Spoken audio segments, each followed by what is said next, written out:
New Thought Media Network.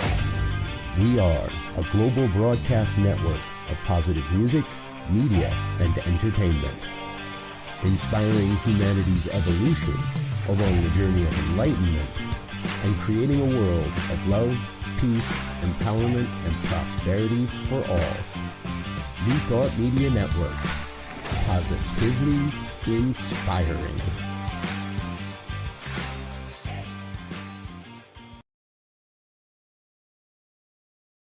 Welcome to Girls Behaving Metaphysically. Your hosts are two girls who believe that life is awesome, that laughter heals, and that it's possible to find deep spiritual insights in everyday experience. Here come the girls. It's more than practical. Here come the girls. Way more than merely factual. If you want to know the secrets of a life that's free, listen to Girls Behaving Metaphysically. Listen to Girls Behaving Metaphysically.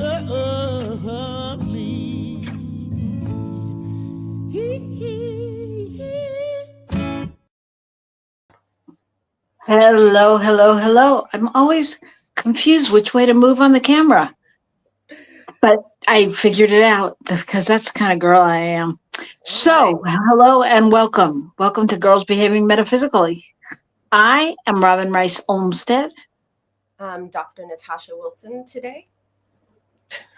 You should see her on Wednesdays and Tuesdays, who she is. Yep. Stay tuned. Who knows? We may have our alter egos do the show, but for right now, we are here. We are present. We are doing this show in spite of everything going on around us.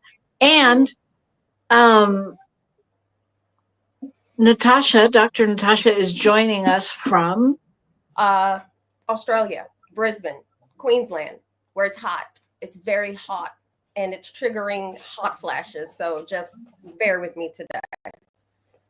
Hot flashes. And I am in Southern California. I am in Carlsbad, California, where it's hot and it's kind of muggy. But there's an ocean out there, and I'm really grateful for that because I miss the ocean when I'm in New Mexico. Yeah. So, did we do a show last week? We did, right? Oh yeah, we did. It feels like 3 months. I can't. Yeah, everything. Time is so distorted. Well, it's all our producer's fault because he hasn't been here and he hasn't been on my other show. And yeah. You know, it just throws us totally off. So you're blaming me now. Yes, that's accurate. All right. So you're not. So that means that there's points deducted for my year-end bonus. Is that correct? Well, that we'll start there. Yes. But we may just have to demote you entirely. You're going to demote me. Now I'm yours now. I'm done with conferences. I'm done with I am all yours. Okay, so we just have to be prepared to enter the studio 2 minutes before. No. That was my fault. I had some errands to run before I came here. But we will work on that. Okay. All right. Well, thank you. Thank you for being here. We appreciate you choosing us. We appreciate. No, you guys choose me. Whatever. You guys keep me off the streets. You're in Akron. There you go. All right. Bye. Well, then Akron needs to thank us. But anyway, thank you. And thank you to Gil Olmsted, who stepped in and ran our commercials and produced as best he could. So we are taken care of. So how's your week been? Yeah, I don't know. My week has been very full of everything that is life when you have children and relationships and work and all that stuff. But last we left you were on your unbirthday. That's right. I got a lot of gifts and other things on my unbirthday. So, but it was okay. It was fine. I'm now officially 49 years old, and yep. So, well, that's good. So, but did you have a good time in the end? because I did what I wanted to do, which was nothing. Yeah, I did nothing. And then this weekend, I think I'm actually going to do a small little celebration ceremony for myself because I'm going to be child free this weekend. So, yeah, I been reading from the Gnostic Gospels, and I just came across the parable of the sower, and I just really feel like it's something I want to drop into over the weekend. Yeah, to sort of like on my own officially mark my 49th year on planet Earth. Yeah. Okay, it sounds very strategic and lovely. Yeah. Right now, what I crave more than anything is like structure. I just crave structure. And so I just keep leaning into there is a divine order and I am a part of that divine order, right? I'm not separate from it. So I just have to keep leaning into it. I just keep leaning into it. And I don't know, something about reading the parable of the sower from the Gnostic Gospels just sort of helped me understand that no matter where the seeds fall, there's a divine order. It's just a beautiful short parable, it's just, yes, there's a divine order to all of it. Yeah. There is a divine order, and that's why we're here. We are here to express that and to get you through that, even when it doesn't feel like there's a divine order or there's something behind it all. Even amidst the chaos, there is a plan. Amen. Yeah, I might even read it. The parable of it's so small. Maybe I'll read it to our audience. It's so small. Have you I love the Gnostic Gospels, right? I love them. I love all the sort of like mystical text of the main big religions. Like I love reading about Kabbalah. I know some say Kabbalah. I love the Sufi tradition, which is the mystical tradition of Islam. I just love the mystics. I love the mystical traditions. They just bring so much. They just help me remember. Yeah. So not to turn this into a session, but like no, I'm just thinking as you're saying that because it's curious to me because I've known Dr. Natasha for a while and through many phases and incarnations in her life. And like what you probably know if you listen to this show is that Dr. Natasha is a lifelong learner. She loves studying. She loves all of that. And I'm wondering, because you've always talked about, wanting to be a practitioner or a minister or something in that realm. And with all this training and studying you've done, it's like, what do you think it is that has stopped you?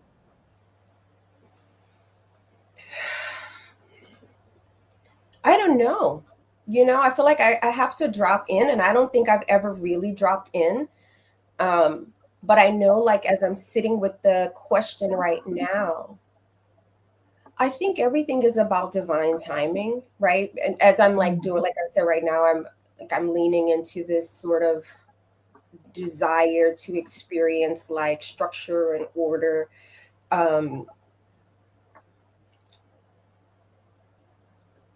And I don't think anything has ever stopped me. I just think I wasn't ready. It wasn't the right time.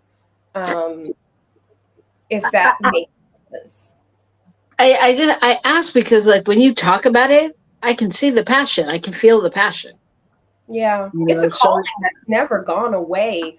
I think like with a lot of us who feel callings, well, I don't know. I know for me, I really had to work through those constant questions from people in my family and people who care a great deal about me, but I still had not had my own voice, like a sense of me. And so I was always thinking, okay, so if I lean into this, then what am I going to do for work? Like, how am I going to take care of myself? How am I going to make money? I need to do the thing first that's going to guarantee that I, can have a stabilized financial life. And as you know, because you've been with me through so many iterations, you know, after my brothers were murdered, my faith was really shaken. You know, it was really, really, oh my God, even as I say it, I feel it. My faith was really shaken, and there was just like no way. I was too angry with life. So, and that took up a lot of time. So instead of, yeah, I just I went and got a social work degree. I went to get a second master's. Well, and you know, truth be told, those fields are pretty similar. It's just one makes money more. Yeah, yeah, Yeah. and I felt really shaken. I didn't feel that same like I know I can lean into the divine. I know like all my needs are met. I just wasn't there. I didn't believe it after they were taken the way that they were. So I was like, no, I gotta lean into like making sure my life is steady, because God might not exist. So it, you know, yeah, it's been very, very a very hard journey. Yeah. Yes, and got it, as with all of us. But again, in my experience, more so with you in many ways, that your faith has been tested repeatedly in big ways, you know, in big ways, in big losses. So yeah, I get that. I Yeah, get what you're saying. and you know, each time I do, I come back, but I come. It's like I come home. You know, still grieving, but I come home, and the grief means something different when I come home. Right. When I say come home to the divine, like that I'm in, that's in me, that's in, you know, everything. Um, sorry. No, It's don't be really sorry. hard. You know, I felt the calling to ministry since I was 13 years old. Yeah. To be in the, you know, to never have followed it completely the way I've done with other things, you know, Right. other degrees. To some degree, it feels like a grief, almost like, I don't know. That's a big question, and I did not expect it to evoke so much emotion. So there we go. Yeah, it is a big question, and I'm not sorry. But you know, I didn't mean to bring this stuff up for you, but I No, think it's okay. it's a great inquiry. I mean, just because like I said, I could feel it. We could feel it when you were talking about the readings and the this and the that, and you get excited. I mean, and again, knowing you and going through things with you over the years, and now it's like I love it when that passion comes up, because sometimes we don't see that passion, but when that passion comes up, it's like undeniable. So Mhm. you know, it just came up. I Yeah. guess it needed to come up today. It's all good. Like my tears are cleansing, and like I'm okay. It just lets me know that it still lives in me very strongly. Like it hasn't gone away. So Well, geez, and maybe it's part of the new year. I mean, 49. You're not even through with half your life, according to someone I was talking to the other day. They now say we can live to 125, 150. oh So, fuck, I don't want to do that. oh god, for those of you, that swear word is an acronym for forever unfolding cosmic knowledge. That's what we do here. That's what we do here on Girls Behaving Metaphysically. So we're glad you're here and have witnessed that, have part of Oh that my, cosmic unfolding. So, yeah. all right. So moving on. So, your week was good. You celebrated the way you wanted to. You seem more, you know, more center. I'm sorry. I'm in my makeshift studio in Southern California. Okay. And of course, my kids have taken my computer screen, so I had to make it out of a tablet because it's now part of the gaming room. So, but all is well. So what about your my week has been good. I came to California a couple days ago, and that's good. I mean, it's good. I didn't want to because I had stuff to do, at home, but it was that I don't want to, but I can tell, like, being here, I'm here for a reason, and that's good. And yeah, so, and I love being in California. I love it. I called my husband first thing. I'm like, I don't know. We may have to move back. I do. Like, I think it's cliche when people go, "Oh, Robyn, you're such a California girl." I'm like, yeah. I'm like, I'm not as California girl as, like, people who are out surfing all the time and things. So I didn't really believe it, but I really am such a California girl. I just am. Just everything about it. I love it. Yeah. You might have So to it's move good to be here. What'd you say? I said you just might have to move back. I might. But not for a while. Not before the card pull of the week. Are we going to do that now, or are we going to do that when we come back from the break? I think we're going to do it now. Okay. Then let me grab the deck. Oh, here we go. So then you will just tell me when to stop.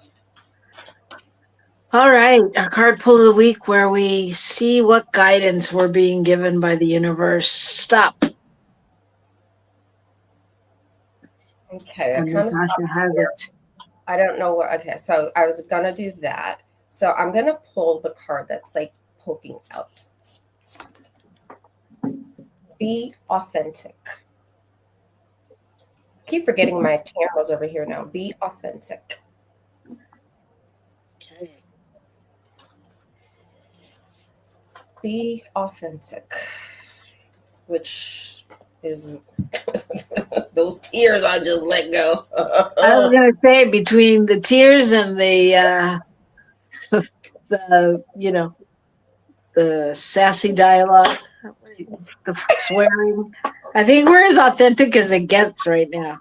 I know, we get too more authentic. We might, I don't know, we might be banned from the internet. All right. So be authentic. I think for me, what's coming up around that is sorry, I'm trying to fix this camera. Is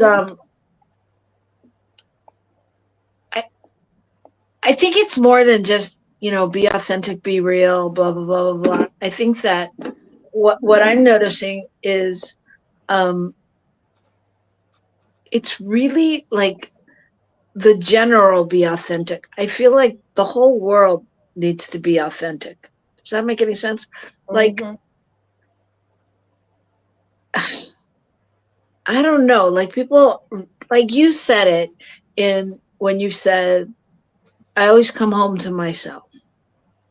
And I think it's that place inside of people where everyone needs to come home to themselves, like, because people are just losing their minds and out of control about things. And, like, if we can't come home to ourselves and to our authentic goodness, kindness, love, whatever it is for each of us, our own basic principles. I just think it's that time, that time in the world.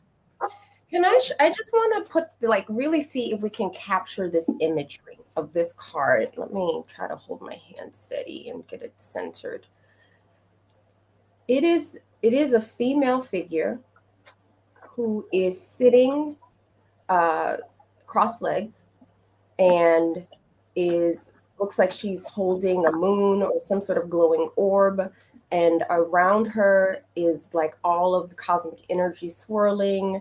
There are little beings of light moving up from the top of her head. Where her brain would be, it looks like flower petals, and these lights moving up to the cosmos, even as she's grounded in all of this swirling energy. And she's centered. Her eyes are closed. So when I see that, to me, that represents trust. And I really feel, I'm not reading from the book. I've never even pulled this card. I'm just like looking at it, and it just speaks to what you just said to me, right? Like, we have everything swirling around us, but when we come home to ourselves, we can reconnect to that, or remember, or whatever it is we do, to this knowing that there is this divine order. Even when things are just swirling all around, I can be centered. I can be centered. I can be centered. I'm a part of this cosmic order. So, like, as you were speaking, I was looking at the image. I was like, wow, how apropos. Yeah, and what you described, I mean, that to me really feels like the essence, the platform, the core concept of this show. Because Girls Behaving Metaphysically, and it's not only girls, it's boys too, but Girls Behaving Metaphysically is not about having it all together and having all the answers. It's about really being able to explore and go back to that place when things are swirling around you, and know that it's all spirit in motion, and not have that, judgment about right and wrong. And I don't know. You know what I'm saying? I do. And I really want to read this parable from the Gnostics, this beautiful saying that Jesus said when we get back from the break, because I think in so many ways it ties into what we're talking about. Okay. Well, then let's take a break, because we're pretty in alignment on that concept. And let's take a break. Let's come back. Let's talk about Jesus and whatever else comes up. So please join us in conversation if you are able. We'd love to hear from you.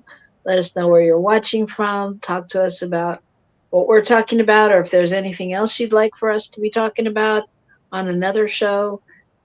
And, do all that liking and stuff that you do for social media, because we really appreciate it. And while you're doing all that, we're going to take a break, and we'll come right back right here on New Thought Media Network.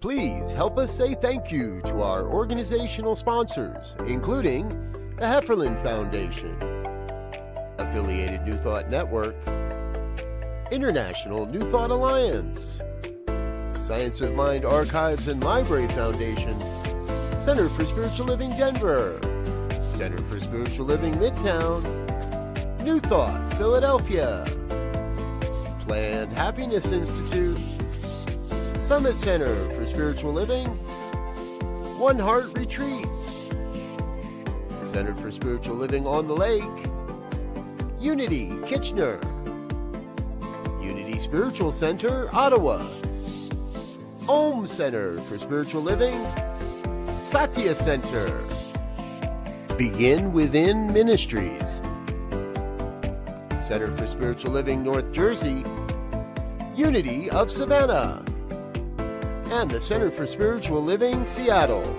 as well as all of our individual donors. Thank you for being part of the New Thought Media Network. Please like, share, and subscribe. New Thought Media Network, positively inspiring.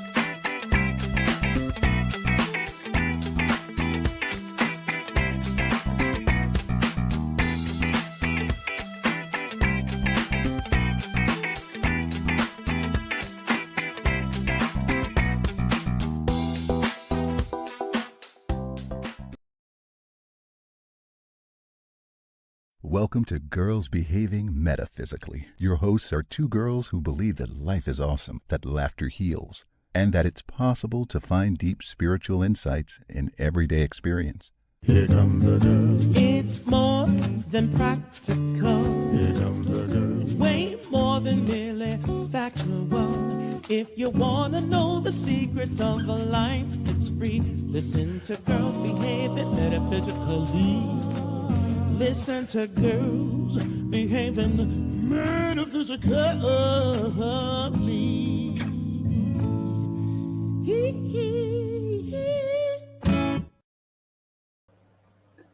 Hello, we are back right here on New Thought Media Network. I am Robyn Rice Olmsted. I'm Dr. Natasha Wilson. And we are talking about Authenticity. Authenticity.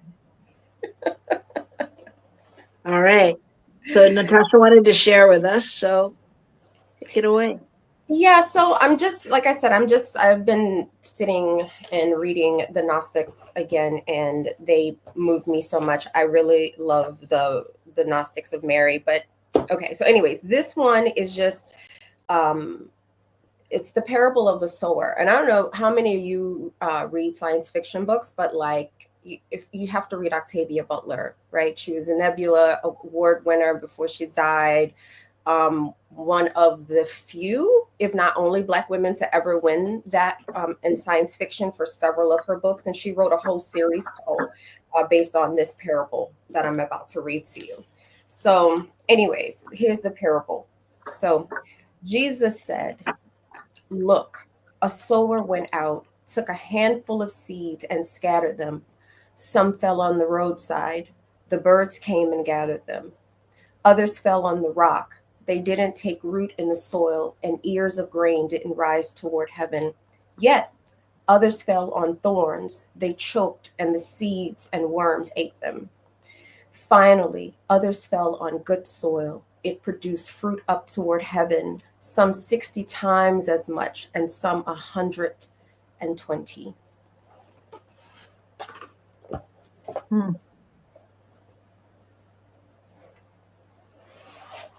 So what does that bring up for you? Why do you love that? I love it because for me, what it brings up again is that there is a divine order. And that even when it seems like everything's just scattered, there are seeds that land where they need to land. And even when those seeds seem to land on the thorns or on the roads and the birds eat them, so then the birds are getting some of the seeds, the seeds are going where they need to go. They are going where they need to go. Some will take root, some will just remain seeds. But it lands where it's supposed to land. And I feel like this particular parable, for the time that I feel like we're all sort of living through, that it just seems like stuff is just scattered everywhere, right? And but there are seeds that are landing and taking root exactly where they're supposed to. So that's what it brings up for me. And then again, I feel like I can remember that I am a part of the divine order, because I'm in the divine order and it is in me.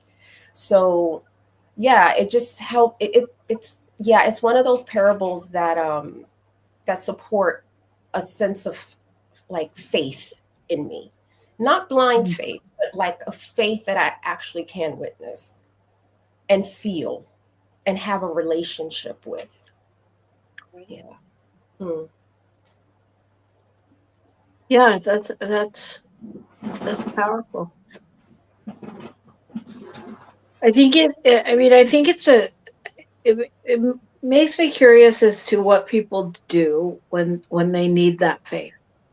Like, if you turn to the Bible, or if you turn to Deepak Chopra, or if you turn to, it doesn't matter who or what, like, but, a reading like that, I think it's so I don't know. I was just thinking as you were talking, like it's so interesting, like these things, especially these writings that have gone through ages, how they touch something in everyone differently.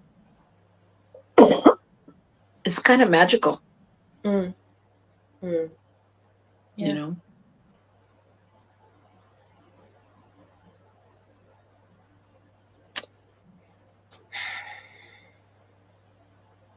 So you feel like that goes into what, like the card that you pulled? Yeah. In a lot of ways, I do. Like be authentic. Like when I think of authenticity, I think of like deep honesty. I think of, yeah, stuff seems scattered, and I don't have to pretend that it doesn't feel that way or appear that way, or that sometimes I forget that there is a divine order. But when I look at that card again, the image is of someone coming home in the middle of everything that's happening, in the middle of all the seeds that are scattered. Her eyes are closed. There's a trust. There's a something there, and yeah. I for me, I just open every time. I just open the Gnostics, and whatever it falls on, that's what I read, and that's what it fell on this morning. And I just felt like it was exactly what I needed. And so even the question you asked me felt like it was all connected to Mm-hmm. both the question you asked me that like brought me to tears, um, the card we pulled, the conversation we had, your reflection on authenticity being something that is being much needed right now in this time, right? So Right. to me, the connection between authenticity, yeah, and what this parable of the sower brings up for me when I read it. Yeah, and what this parable brought up for me actually is just, when people look around at what's going on now or 10 years ago or whatever, and feel like the seeds that have been scattered haven't made a difference. Like when they can't see that space where things are making a difference, like where we feel like we're doing the same thing over and over, but it's not true, Mm, you yeah, know. yeah. Even in the parable, right? Like, so some of the seeds, let's see, were eaten by worms. We know how important worms are for composting soil. Others fell on rocks. The birds came and gathered them and ate them. We know what birds like when, like birds, when they poop out the seeds, like what that does for fertilizing the soil. So that's what I mean. I mean, like, it seems scattered and meaningless, but everything lands exactly where it lands. And I even think about the ones that, may have landed in the thorns, the ones that fell on the thorns. Then those seeds go dormant. And who knows? Someone may come along one day and water them, and then they may no longer be, but they're also being protected by the thorns. So the seeds are both being protected by the thorns, and then they can go dormant. So that's what I mean. I feel like there is a faith in this parable. There's a trust in a divine order that we don't need to be able, we have our purview as human beings. And Mhm. then there's this bigger purview. And this parable takes me home to that. Yeah, yeah, that's beautiful. I think for me, I'm sure it's colored by the lens of my day, but Mm, I think about, I just I'm a little stuck in the scattered, and the thorns and all of that, because I also think, like, in the struggle, when I think about things like civil rights movement and struggles gone by, I think about how many thorns there are in that journey as well, mm, and just, you don't know what the seeds are planted, but you don't know how they make a difference. Like, I think about when I moved to New Mexico and sat down in the center where my husband is a spiritual director. And this man started talking to us because we were going to have somebody there who, I guess she's a drag queen now. During COVID, they became a drag queen, but they also, her name is Flamey Grant, and she's very fun. But she tells her story, and she's also a singer. She's had like songs on the country western chart. And we were talking with this man, and this man was probably 80, 75, 80, I don't know. And he was talking about, I don't know, back where I come from, this person wouldn't have even been alive, and da, da, da, da. And I was like, I had to like breathe and keep the poker face, but my insides were like, reacting. And when I discussed it afterwards with Gil, he was like, well, Robyn, if we're open at the top, we have to be open to that. And the person who it was is now more active in the center than ever, and just like so present. And not that he was not that he was actively even racist about it, but his experience, and obviously he still carried some thoughts, but like I've seen the shift, and so we don't know like what our kindness does, or what our love does, or what, for the ministers out there and practitioners, what our talks do. And we don't know what our seeds are doing. That's the thing. We may never see our seeds. Yeah. And then I go, sorry. I was going to say, then I go today, which is the reason I was running so late. I go to pick up my godson because he calls from school and he's like, I need to come home, but I didn't get in trouble. I didn't do anything. I'm like, okay, great. So I go to get him, and long story short, somebody called him the N-word. And he's like, yeah, they call me the N-word with a hard R. I was like, then you have that moment where you go, is any of this making any difference? But I have to believe it is. Even just in the way the school responded to it, and the way they were so attentive and clear about, what was going on. But by the same token, there's a pain within me that makes it feel like, is anything happening? Is this ever going to stop? Or change? It's so interesting when I hear, at least I'm reflecting on what you said, and it's making me think of James Baldwin, who was one of my spiritual avatars. Fabulous, amazing, spiritual gay man, Black man. I remember he did this interview, and I believe it was like with CBS, and it was in black and white, and he was there. And I really want to read that comment also from Raymond Anderson. But I remember in this interview, he was just like, he was smoking his cigarette, because back then you could smoke cigarettes in this new studio. And the interviewer asked him, like, how is he affected when he's called the N-word? And he's like, I don't feel any kind of way.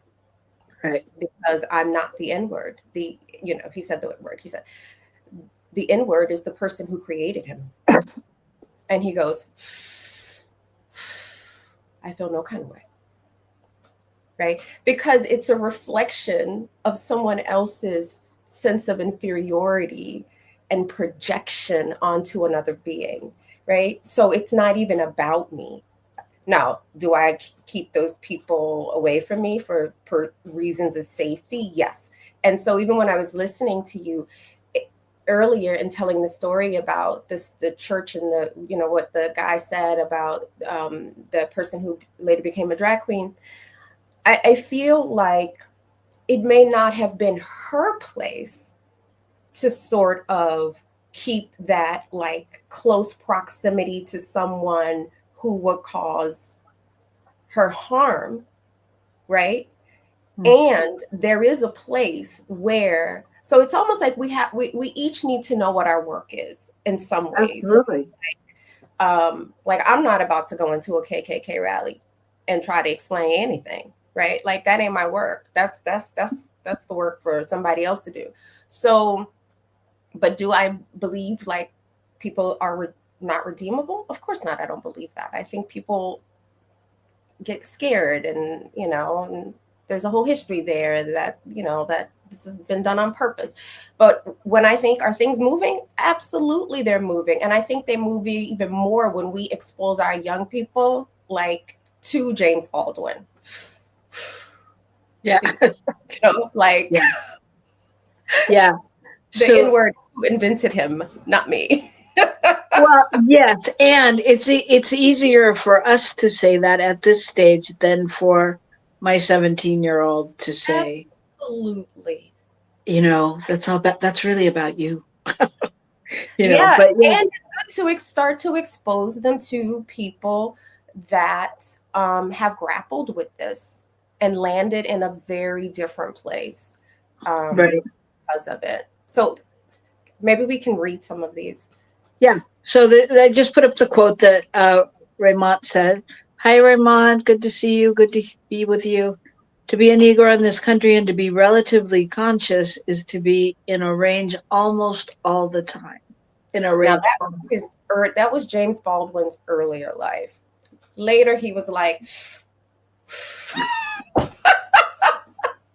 yeah, I'm not the N-word, right? But what's true about that is the opportunity to be in a rage all the time is there. It's what we do with it, right? Yeah. Yeah. And when we're in a rage all the time, it has a real consequence on our nervous system that is unjust. And that's why I love James Baldwin in his later life, where he was like, the N-word is who created him. Because until we find a way to not take on the projection, it is going to wreck our nervous system, and that's unjust. We don't deserve that. We all deserve to feel safe and relatively calm. And so we don't need to think about ourselves based on other people's projections. Yeah, and how possible is that in this world of media, social media, blah blah blah blah blah? You know what I mean? We're learning it a new way every generation. For me, I'm not on social media because it doesn't serve me in any sort of way. It's just like this constant feedback loop of stuff that I don't need, like as a woman, a person socializes a woman and a girl in this world. I realize I have had a severely underdeveloped sense of self. Some psychologists might call it an ego. When we talk about it from psychology, we just mean a sense of self. And as a woman who was socialized as a girl and a woman, I was socialized to outsource my sense of self onto others. So I take care of others. I think about my needs last. I don't even know what my voice sounds like. So when I hear the voice of God, I don't know that's my voice. So that's why it seems like, I fall into tears when we talk about my calling, right? Like, because I wasn't socialized to honor that. So a part of like for women and girls, and there's some beautiful writing on this about sometimes how even women and girls, we need a readaptation of even certain types of spirituality, because a lot of things that spiritual tools that we are given. And I think about in things like Christianity, where it's like, you know, deny the self, let go of the self. Like for you know, I remember listening to this podcast, and she was raised in this really religious family, and on Christmas they had to think of one thing that they're going to sacrifice or give to Jesus on his birthday, right? And she says she remembered when she was like 16 and they were doing their ritual, and she just felt so much rage when it came around to her, because she was like, what else is there for me to give, right? Like I take care of my little brothers. I do a teacher's one. I do what the priest or I do with my parents. I have no clue. Like, you know, like everything about me, like even my last name, it's my dad's last name. And then when I get married, I take my husband's last name, right? It's like, it just, so anyways, and so she felt this rage, and her family, of course, thought something was wrong with her. And so part of it is like, we have to find ways to retool some of these spiritual practices that is specific to girls and women, because we have to develop an ego. We have to develop a healthy sense of self. And I guess I'm saying that to say, when I say that I am not taking on other people's projections, I am doing that to save my life, to develop myself and my soul, to listen to my calling. I will not take on people's projections. And that's what I'm working with my daughters to do, so they can start to hear their own still small voice, as opposed to being socialized to not have a self. That works for a certain segment of the population, because they need that to come into balance. I think that's what we see when we see our president, or the president, or whatever he is in the United States. We see like an ego completely out of control. If anybody could use the teachings of denying the self, it would be him, right? We don't need those. Those don't serve us. So anyways, I'm sorry, I just went on a long rant. Yes, you did. Yes, you did. And we didn't, so do you want to read Raymond's other thing? Oh, sure. There's a couple of things. There you go. Yeah.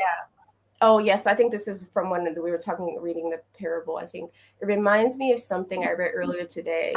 So, quote, since we live in a society that promotes faddism, and temporary superficial, oh no, this is about the car, and temporary superficial adaptation of different values, we are easily convinced that changes have occurred in areas where there has been little or no change, right? And so, and I know this, I God bless Bell Hooks, I think I've read all her stuff.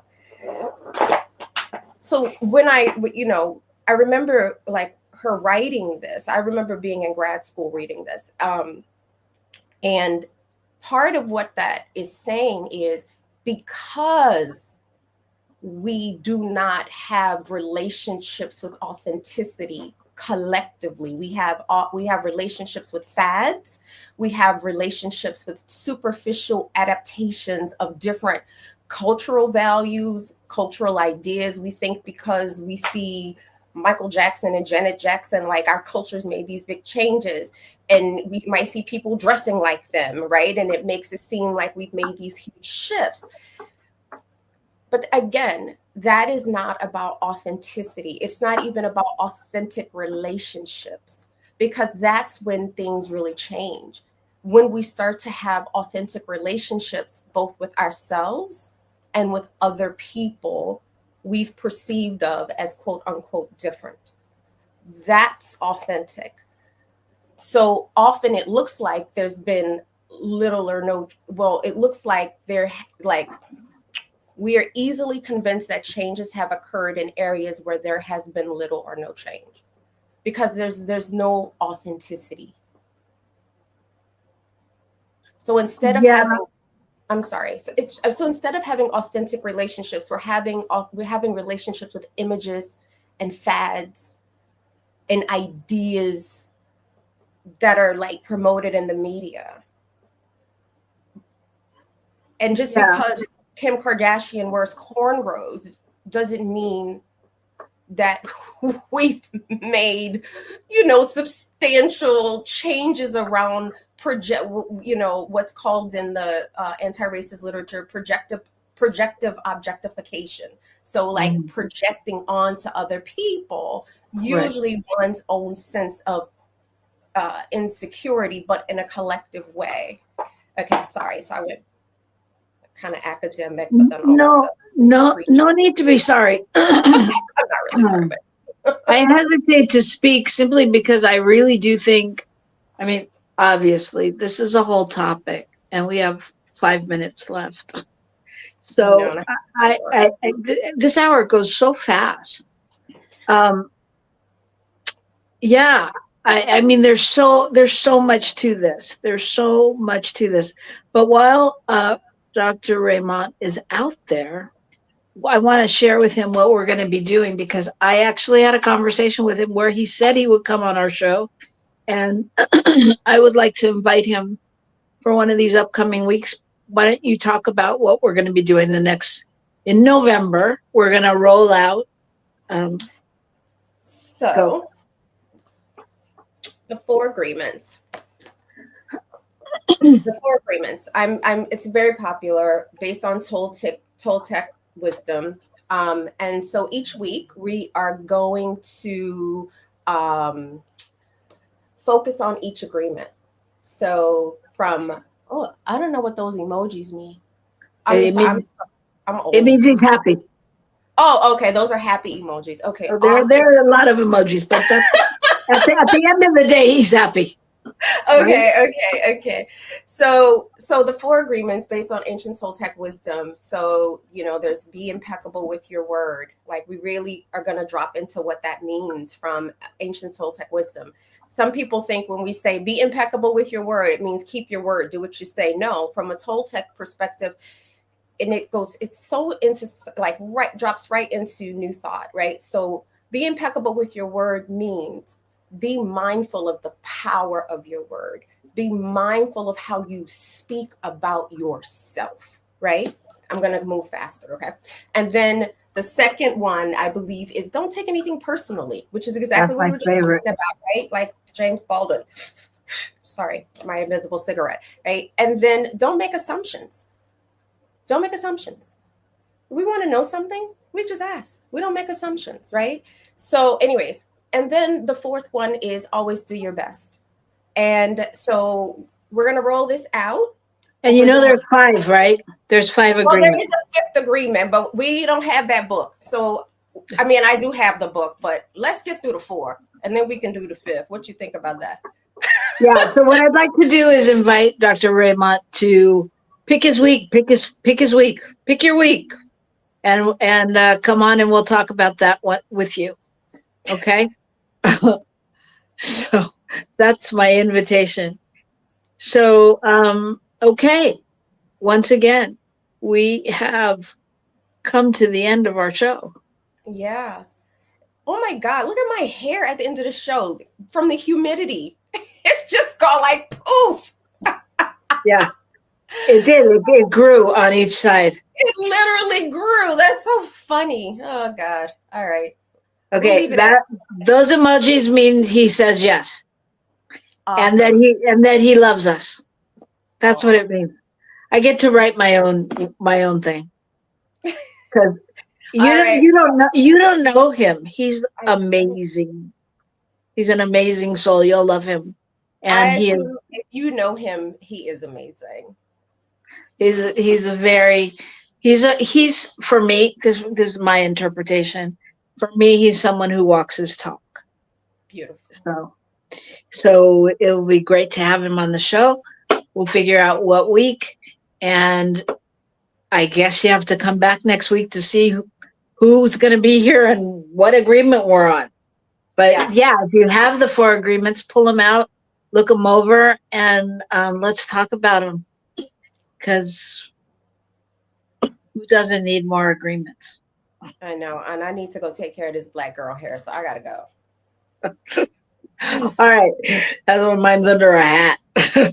All right, everybody. So we love you. Stay true to who you are, because we know you are that space of love and kindness and goodness. And your seeds matter. Yeah. All right. And we'll see you next week. Thank you, Michael Mangus. Thank you, New Thought Media Network. We love you, and we'll see ya. Bye. Bye.